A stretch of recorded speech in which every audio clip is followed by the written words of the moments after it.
আজকে করলা ডিম ভাজার এই কৌশলটা দেখলে সত্যি অবাক হয়ে যাবেন। করলার ভিতর একটি কলা দিয়ে এমনভাবে রান্না করব যা হয়তো আগে কখনো দেখেননি। শেষ পর্যন্ত দেখুন, স্বাদ আর পদ্ধতি দুটিই আপনার চমকে দেবে। হ্যালো এভরিওয়ান, আসসালামু আলাইকুম, welcome back to my channel.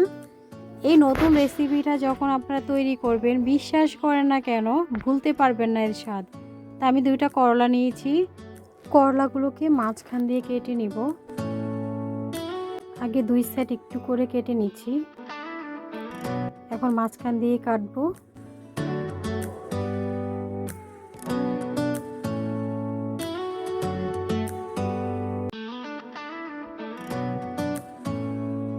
এখন ভিতরে যে বিচিগুলো থাকে সেগুলোকে আমি একটা চামচ দিয়ে বের করে নিব।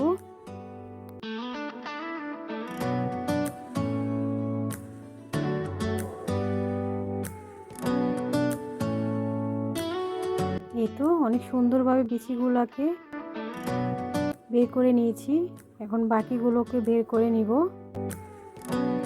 বিশ্বাস করেন, এই রেসিপিটা যখন তৈরি করবেন অবাক হয়ে যাবে।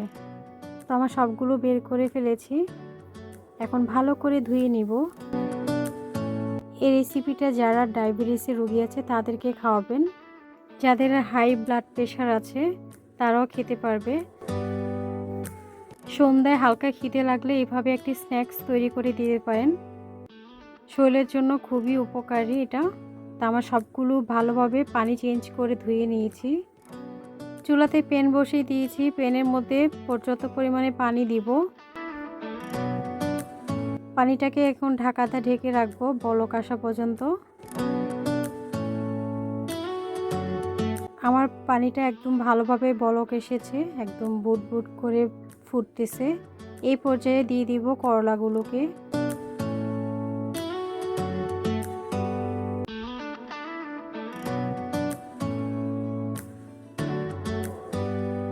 এখন উল্টিয়ে দিব।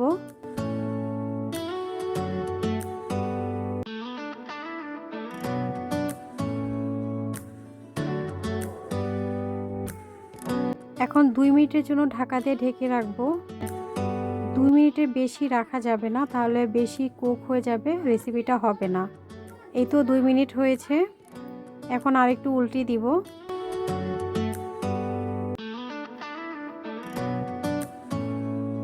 আমার এটা হয়ে গেছে, আমি তুলে নিচ্ছি। করলা কিন্তু বেশি কুক করা যাবে না, তাহলে কিন্তু রেসিপিটা কোনোভাবেই তৈরি করতে পারবেন না। স্টেপ বাই স্টেপ ফলো করলে রেসিপিটা খুব ভালো হয়। আমার রেসিপির জন্য লাগছে 2টা কলা। দেখেন আমি 2টা কলা নিয়েছি, এখন এগুলোকে খোসা ছড়িয়ে নিব।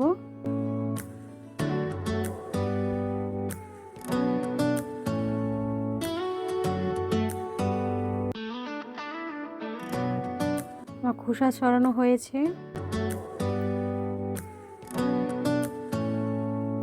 এখন করলার মধ্যে কলাটা ঢুকিয়ে দিব। দেখেন কিভাবে ঢুকাচ্ছে, একদম সহজেই ঢুকে যাচ্ছে। আমি একটু ভাগ করে নিব। করলা সাইজ মতো কেটে নিয়েছি কলাটাকে। এই তো এভাবে প্রেস করলেই সুন্দরভাবে ঢুকে যায়। বাড়তি অংশটাকে কেটে দিব। খুব সুন্দরভাবে ঢুকে গেছে। তো এইভাবে আমি আরেকটা করে দেখাচ্ছি আপনাদেরকে, একদম সহজেই ঢুকে যাবে। এই তো আমি এভাবে সবগুলো করে নিয়েছি। আমি আরেকটা দেখাচ্ছি আপনাদের।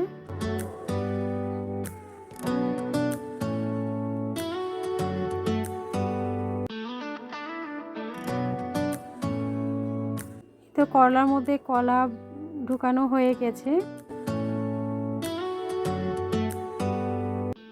এখন একটি বাটি নিয়েছি, এখন দিব ডিম। আমার এই রেসিপির জন্য 2টো ডিম লাগবে।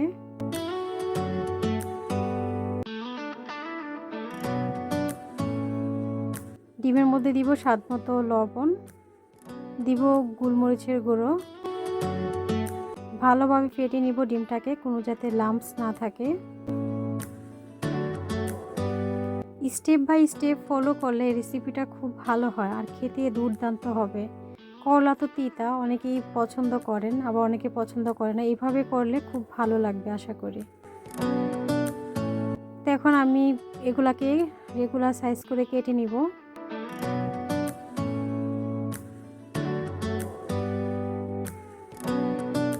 দেখেন কতটা সুন্দরভাবে কুডিং হয়েছে। কুডিং বলতে একদম ভরাট হয়েছে কলাটা। তাই আমি এইভাবে সবগুলোকে কেটে নিচ্ছি।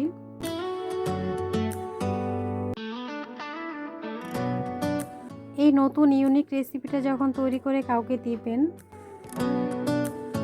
যারা হচ্ছে ডায়াবেটিসের রোগী বলেন, হাই ব্লাড প্রেশার বলেন, তারা তো পছন্দ করবে, বাকিরাও পছন্দ করবে। আমি এখানে নিয়েছি ময়দা, আপনারা চাইলে আটাও দিতে পারেন। এখন এগুলাকে মাখিয়ে নিব বা কোট করে নিব। ময়দাতে কোট করা হয়েছে। এই তো আমার সবগুলো কোট করে নিয়েছি। এই পর্যায়ে ডিমের মধ্যে পুডিং করে নিব।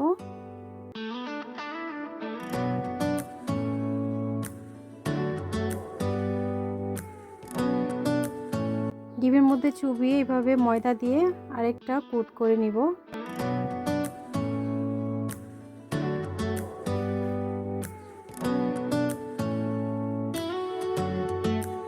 এভাবে সবগুলোকে করে নিব আমি।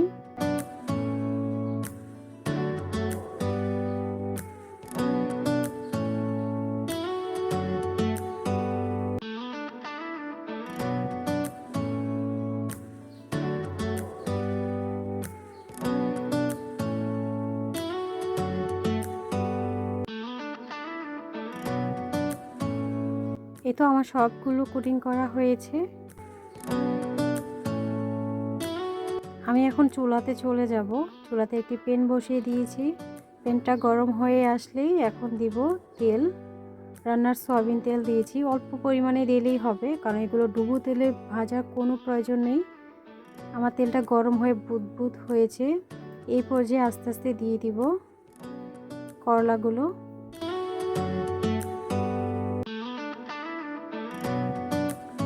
একদম অল্প সময়ে হয়ে যায়।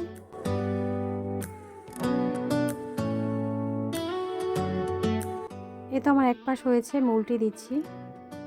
এর বেশি ভাজবেন না, তাহলে কালারটা নষ্ট হয়ে যাবে। ভাজার পর একটু কালার লাগবে। আমি এভাবে উল্টে পাল্টে এখন তুলে নিচ্ছি। আমার এগুলো হয়ে গেছে।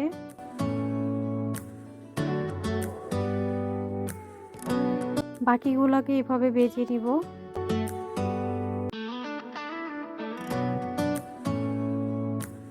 এই করলা স্ন্যাক্সটা তৈরি করে খেয়ে দেখবেন, আশা করি আপনাদের কাছে অনেক ভালো লাগবে।